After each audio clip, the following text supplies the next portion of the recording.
이렇게 좋은 샵은 결코 싸지 않습니다. 싸고 좋은 중고차가 없듯이 싸고 좋은 샵도 없어요. 좋은 샵을 인수하고 싶다면 충분한 예산도 가지고 있어야 된다는 말입니다. 안녕하세요, 타이랑입니다. 저번 영상에서 타이 마사지 샵은 창업보다 인수가 낫다고 말씀드렸습니다. 가장 좋은 것은 타이 마사지 샵을 하지 않는 것이고요. 이번 영상은 인수하기 전의 주의사항들과 권리금을 어떻게 계산해야 하는지에 대해서 말씀드리려고 합니다. 먼저 타이 마사지 샵을 인수하기 전에 꼭 피해야 하는 것을 말씀드리겠습니다. 중개업자를 끼고 하는 인수는 절대로 하지 마세요. 그것이 개인이건 인터넷 사이트이건 중간에서 수수료를 받는 중개업자가 있는 거래는 하지 마시기 바랍니다. 똑같은 샵을 중개업자를 끼고서 구입을 하면 1000에서 3000만원까지 더 비싸게 구입하시는 겁니다. 게다가 중개업자는 샵의 단점은 말해주지 않고 장점만 부풀려서 말하므로 정확한 평가를 할 수 없게 만듭니다. 진짜 중요한 건 장점보다 단점이거든요. 이렇게 중개업자가 입 빨린 소리를 하는 것은 좋게 포장하려는 것도 있지만 사실은 해당 샵의 사정을 잘 모른다는 것도 있습니다. 왜냐하면 샵을 팔려는 사장도 중개업자에게 자신의 샵의 좋은 점만 부풀리고 안 좋은 건 감추니까요. 이건 항상 그렇습니다. 그러니까 중개업자에게 샵을 구입하면 이중으로 뻥튀기 된 정보와 가격을 받는 겁니다. 그렇게 구입한 샵을 실제로 운영하면 계약할 때 들었던 것에 턱도 없이 모자란 매출을 보게 되는 거죠. 하지만 잔금이 끝난 뒤라 중개업자는 나 몰라라 할 테고 기존 업주도 예전엔 잘 됐는데 어쩌고저쩌고 할 겁니다. 누굴 탓하겠습니까? 잘 알아보지도 않고 산 자기 잘못이죠. 중개업자의 첫 번째 목적은 수수료를 많이 받는 것이라 어떻게든 높은 가격으로 제시하고 적당히 깎아서 성사시키려고 합니다. 물론 양심적인 일부 중개업자 분들도 있습니다. 하지만 구입할 샵을 정말 꼼꼼하게 따져볼 수 있는 사람은 중개업자가 아니라 인수하려는 본인이라는 것을 생각한다면 내가 더 자세히 알아볼 수 있는 샵을 굳이 웃돈 주고 인수할 이유가 없는 거죠. 그래서 제가 말씀드리는 방법은 어떤 중개업자도 끼지 않고 직접 샵을 확인하라는 겁니다. 내가 인수할 샵이니 내가 체크해서 판단해야 됩니다. 이것도 할 자신이 없다면 그냥 타이 마사지 샵을 하지 마세요. 인수한 다음에 운영하는 것은 훨씬 더 어려운 일이거든요. 가장 큰 돈이 왔다 갔다 하는 인수를 스스로 체크할 생각도 없는 사람이 그렇게 인수할 샵을 제대로 운영해서 수익을 올린다는 게 가능할까요? 마사지샵 매물을 찾는 방법은 인터넷의 마사지 관련 카페나 중개 사이트, 지역 신문 광고, 부동산 아니면 단골로 자주 가던 마사지샵 어떤 방법이든 좋습니다. 많이 볼수록 좋은 샵을 발견할 확률이 올라가니까요. 보통 매물로 나오는 샵들은 장사가 안 되거나 단속이 많거나 정화구역이거나 등등 문제가 있어서 나오는 샵들이 80~90%입니다. 장사가 잘 되는데도 힘들다거나 개인 사정으로 내놓는 샵은 1~20% 밖에 없어요.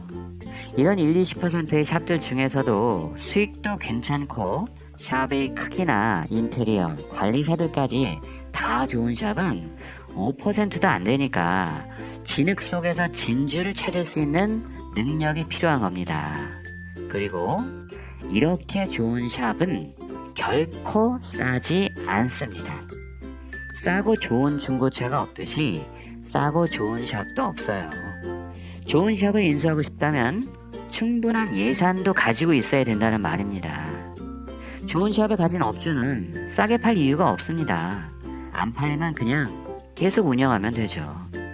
팔려는 사람은 비싸게 팔려 하고 인수하려는 사람은 싸게 사고 싶은 게 인지상정입니다. 정화구역이 뭔지 모르시는 분들이 계실 것 같아서 설명드리겠습니다. 현행 교육환경보호법에는 유치원이나 초중고 학교에서 직선거리로 200m 이내인 지역에 신체적 접촉이 이루어지는 유사성행위, 성행위 업소의 운영이 금지됩니다.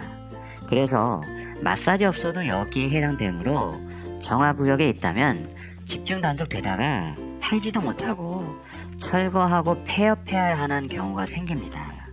절대로 정화구역 내의 타임 마사지샵은 인수하시면 안 됩니다. 자신이 관심 있는 샵이 정화구역에 있는지 확인하는 방법은 인터넷에서 교육환경보호구역을 검색하셔서 교육환경 정보 시스템에 들어가시면 지역별로 지도로서 검색이 됩니다. 여기에서 해당 샵의 주소를 지도로 살펴보시면 정화구역에 해당되는지 확인하실 수 있습니다. 다시 권리금으로 돌아가서 그렇다면 권리금의 적정 수준을 어떻게 잡아야 될까요? 이게 참 어려운 게 경우에 따라 천차만별로 너무 차이가 납니다. 만약 합법적인 업종의 점포라면 감가상각한 인테리어 비용에다가 10에서 12개월치의 순수익을 합한 정도의 금액으로 권리금 책정이 가능합니다. 이것도 요즘은 불경기라 많이 떨어지는 추세죠. 그런데 마사지샵은 불법에 대한 위험 부담이 있기 때문에 권리금이 더 싼 편입니다. 그래서 인테리어나 비품 가격을 싹 다 무시하고 그냥 6개월에서 10개월치의 월 순수익으로 보면 적당합니다. 인테리어가 좋지 않고 수리할 부분이 많다면 6개월치, 보통이면 8개월치, 인테리어가 최상이고 손볼 것도 없다면 10개월치의 순수익 금액을 권리금으로 지불해도 됩니다. 예를 들어서 인테리어는 중이고 월 순수익이 500만원이라면 4천만원을 적정 권리금으로 봅니다. 인테리어 상에 월 순수익이 1000만원이라면 1억원이 되겠고요. 구매자 입장에서는 이 정도의 가격대에서 내려갈수록 좋으니 저렇게 나온 금액의 50%를 먼저 제시하세요. 그래서 주인이 받아들면 마음 막히기 전에 빨리 도장 찍으시고 안 된다면 조금씩 올려가면서 협상하면 됩니다. 꼭 사고 싶은 게 아니라면 위에 나온 권리금의 60% 이상은 지불하지 않겠다 이런 생각으로 협상하시고 정말 사고 싶다면 위의 권리금의 100%까지 지불해도 됩니다. 모든 것은 상황에 따라서 유동적입니다. 이 기준은 제 생각이므로 사람마다 다 다르게 생각할 수 있습니다. 하지만 저도 잘 되던 샵을 저 정도의 가격에 팔았었고 그렇게 인수한 사람도 쏠쏠하게 잘 운영하면서 아무 불만이 없는 걸 보면 적당했던 금액이었던 것 같습니다. 물론 여기에서도 줄다리기를 열심히 하셔야죠. 언제나 절충은 가능한 거니까요. 권리금에 대해서 좀 더 얘기해보죠. 마사지를 잘 모르시고 창업하시는 분일수록 인테리어에 혹하고 권리금은 무조건 싸면 좋다는 생각을 하기 쉽습니다.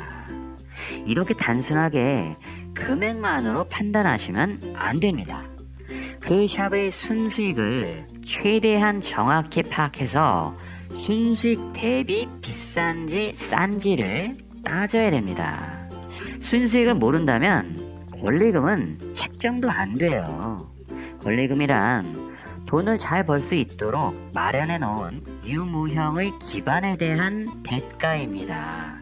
그래서 권리금이 7천만원이어도 수익성이 좋아서 비싸지 않은 샵이 있고 권리금이 2천만원이지만 수익성이 형편없거나 영업이 불가능해서 사면 안 되는 샵도 있습니다. 그러니까 권리금의 액면가만 보지 마시고 월 순수익이 얼마인지 정확히 잘 따져서 그만한 가치가 되는지를 판단해서 인수하셔야 됩니다. 정리하면 첫 번째, 중개업자를 끼지 말고 직접 샵을 알아보세요. 두 번째, 구글에서 교육환경보호구역을 검색하셔서 해당 샵이 정화구역에 해당되는지 확인하세요. 세 번째, 적정 권리금을 계산해서 내 예산에 맞는 샵을 찾아서 협상하세요. 좋은 물건을 내 것으로 만드는 건 쉬운 일이 아닙니다. 이 정도의 노력은 좋은 샵을 인수한 다음 수익으로 돌려받을 테니 기꺼이 감수하셔야 됩니다. 실전으로 들어가서 좋은 샵을 선별하고 순수익을 검증하는 방법은 다음 영상에서 자세히 말씀드려 보겠습니다.